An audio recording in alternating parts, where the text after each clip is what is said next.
अगर आज भगवान श्री कृष्ण आपके सामने आ जाएं, तो आप उनसे क्या मांगेंगे?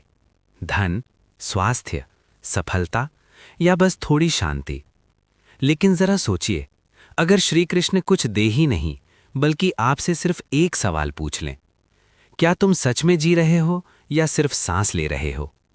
ये कहानी किसी मंदिर की नहीं है, ये कहानी आपके भीतर की है। तो आंखें नहीं, मन खोलकर सुनिए।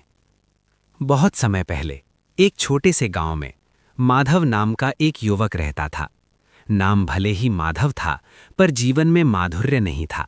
बाहर से सब कुछ ठीक लगता था, लेकिन भीतर वो पूरी तरह थक चुका था। वो काम करता था, पर खुशी नहीं थी। रिश्ते थे, पर अपनापन नहीं था। भक्ति करता था, पर मन जुड़ता नहीं था।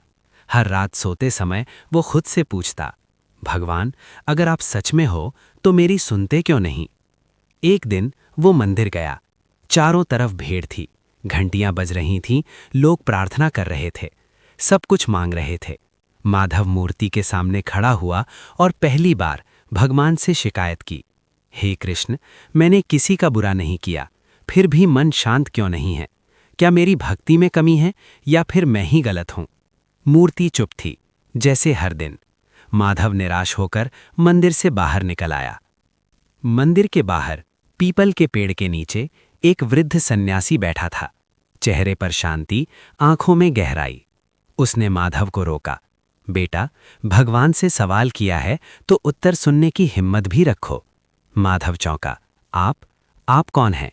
सन्यासी मुस्कुराया, बस एक पथिक जो कभी श्री कृष्ण के साथ चला था। सन्यासी ने पूछा, बेटा, तू दुखी है, लेकिन क्या तू जानता है कि तू है कौन? माधव बोला, मैं एक साधारण इंसान हूं। सन्यासी ने धीरे से कहा, नहीं, तू एक शरीर नहीं है, तू एक आत्मा है। और जो आत्मा खुद को शरीर समझने लगती है, वही सबसे ज्यादा दुखी होती है। सन्यासी बोले, श्री कृष्ण ने गीता में कहा, कर्म करो, फल की चिंता मत करो। लेकिन तुम क्या करते हो? तुम कर्म से पहले ही फल सोच लेते हो। तुम्हें डर परिणाम का नहीं, अपेक्षाओं के टूटने का है। माधव की आंखें भर आईं। सन्यासी ने पूछा, तू दुखी क्यों है? माधव बोला, क्योंकि मेरी मेहनत का फल नहीं मिला। सन्यासी मुस्कुराए, तो असली दुख क्या है? मेहनत का नहीं, अपने अहम का टूटना। श्री कृष्ण कहते हैं, जब तक अहम है तब तक पीड़ा है। सन्यासी बोले, तू जानता है, राधा ने कृष्ण से कभी कुछ नहीं मांगा, फिर भी कृष्ण सबसे ज्यादा उसी के हुए। क्यों? क्योंकि राधा ने प्रेम किया, सौदा नहीं। जहां अपेक्षा खत्म, वहीं भक्ति शुरू। माधव कांपती आवाज में बोला, तो क्या मेरी भक्ति सिर्फ सौदेबाजी थी? सन्यासी बोले, न बुरी पर अधूरी। तू भगवान को पाना नहीं चाहता था, तू उनसे कुछ पाना चाहता था। सन्यासी ने आंखें बंद की और बोले, तू कहता है भगवान चुप हैं, पर सच ये है, भगवान बोलते नहीं, वे बदल देते हैं। कृष्ण शोर में नहीं मिलते, वे मौन में प्रकट होते हैं। उस रात माधव सो नहीं सका। वो पहली बार अपने मन की भीड़ को देख रहा था। इच्छाएं, डर, तुलना और मैं का बोझ। उसने मन ही मन कहा, हे कृष्ण, आज मैं कुछ नहीं मांगता, बस मुझे खुद से मिला दीजिए। उसी रात माधव ने सपना देखा, वृंदावन, मोरपंख, मधुर बांसुरी। सामने नीले वर्ण में श्री कृष्ण। मुस्कुराकर बोले, माधव, तू मुझसे दूर नहीं है, तू खुद से दूर है। श्री कृष्ण ने कहा, मैं तुझे 3 प्रश्न पूछूंगा। पहला प्रश्न, तू जी रहा है या सिर्फ निभा रहा है? दूसरा प्रश्न, तू प्रेम करता है या अपेक्षा? तीसरा प्रश्न, अगर आज सब छिन जाए तो क्या तू फिर भी शांत रहेगा? माधव टूट गया, आंसू बहने लगे।